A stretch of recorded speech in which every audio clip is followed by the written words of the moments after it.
काय रे आदित्य, कसला एवढा विचार करतोय? मी विचार करतोय टीव्हीएस रेडर घ्यावी की दुसरी कोणती बाईक घ्यावी. तुम्हाला पण हाच प्रश्न पडला असेल की टीव्हीएस रेडर घ्यावी का दुसरी कुठली बाईक घ्यावी आणि ती कुठून घ्यावी. तर हा व्हिडिओ तुमच्यासाठीच आहे, नक्की बघा, स्किप करू नका.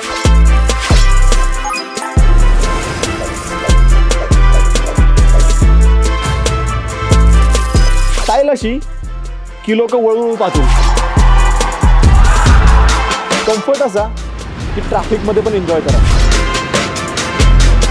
आणि रेडरमध्ये फक्त स्टाईल आणि कम्फर्टच नाहीये, तर यामध्ये आहे 125 सीसीचं दमदार इंजिन जे तुम्हाला 200 सीसीचं फील देईल, तेही 5 स्पीड ट्रान्समिशन सोबत. रेडर म्हणजे अटॅक करणार. नावाप्रमाणेच या गाडीमध्ये तुम्हाला मिळणार आहे अटॅकिंग पॉवर आणि स्पीड. मग कळालं ना रेडर का घ्यायची ते? हा, ते समजलं मला, पण घ्यायची कुठून?